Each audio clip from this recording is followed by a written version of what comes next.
조갑제 TV 시청자 여러분 안녕하십니까? 2024년 5월 11일 오후 1시입니다.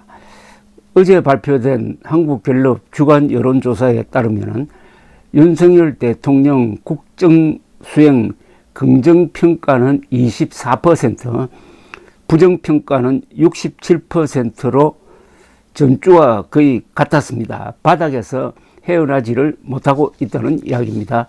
정당 지지도는 국힘당 34, 민주당 30, 조국혁신당 11, 개혁신당 5%였습니다.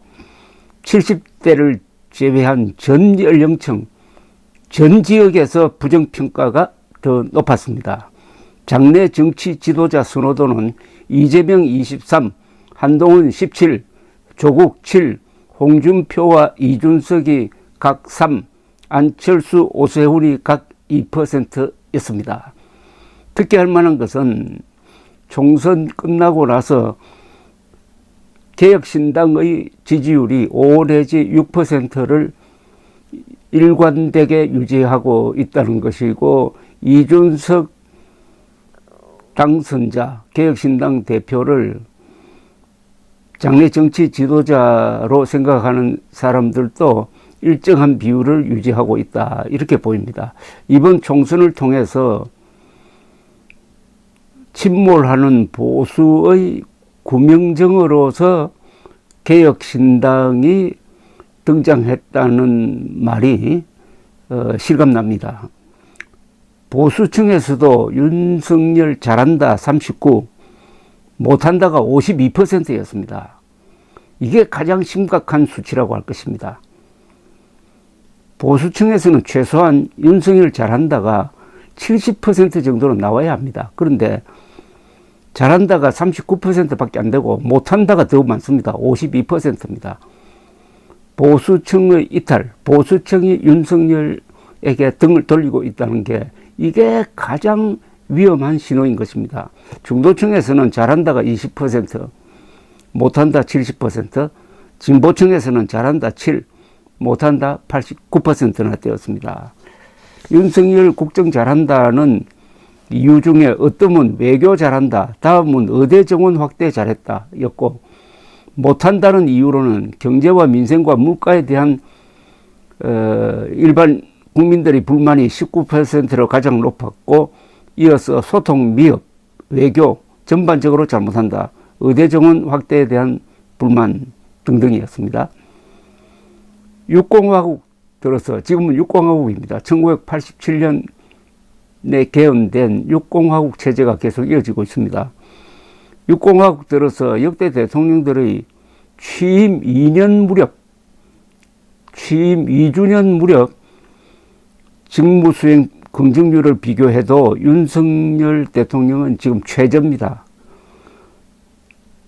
2주년 때, 취임 2주년 때 노태우 대통령은 28, 김영삼 37, 김대중 49, 노무현 33, 이명박 44, 박근혜 33, 문재인 47%였는데 윤석열 대통령은 24%로 꼴찌입니다.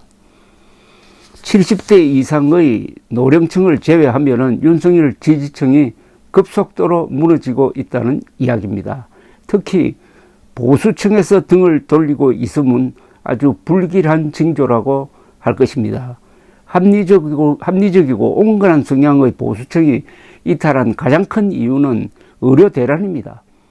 보수적 가치를 전면적으로 위반한 좌파 포퓰리즘적 정책 수립과 집행 과정에서 오만 불통 이미지뿐 아니라 무능 이미지가 더해졌습니다. 보수는 유능하다는 정설이 그로 인해 깨어지고 말았습니다. 무능한 보수는 쓸 데가 없습니다. 쓸 장소가 없습니다. 의료 대란으로 총선까지 망쳐놓고도 이틀 전 기자회견에서 그는 로드맵대로 뚜벅뚜벅 가겠다고 했습니다. 뚜벅뚜벅 걸어가는 방향이 절벽 아닙니까 지금? 보수층은 이제 윤석열을 보호해야 할 이유를 거의 다 잃어버리고 말았습니다. 여기에 윤석열 한동훈 갈등이 표면화되고 야당의 공세가 본격화될 때 대통령은 누구를 믿고 정권을 방어할 수 있을까요? 체력과 정신력이 약해지는 노령층이 똘똘 뭉쳐서 그를 지켜줄까요? 의료 대란이 장기화되면은 보수 이탈은 가속화될 것입니다. 의료 대란으로 총선을 날린 데 이어 정권까지 날릴지 모릅니다. 미련하다는 말은 둔하고 고집스럽다는 의미입니다. 윤석열 대통령을 위하여 만들어 놓은 단어같이 생각됩니다. 이 세상에서 가장 무서운 사람은 책 한 권밖에 읽지 않는 사람이라는 말도 생각납니다. 사법시험 구수에서 배운 게 내 인생엔 마감 시간이 없다는 것이었는가 하는 생각까지 듭니다. 모든 사람들에게 가장 공평하고 소중한 것은 시간입니다. 특히 전쟁과 정치에서는 시간, 타이밍이 승패를 결정합니다. 감사합니다.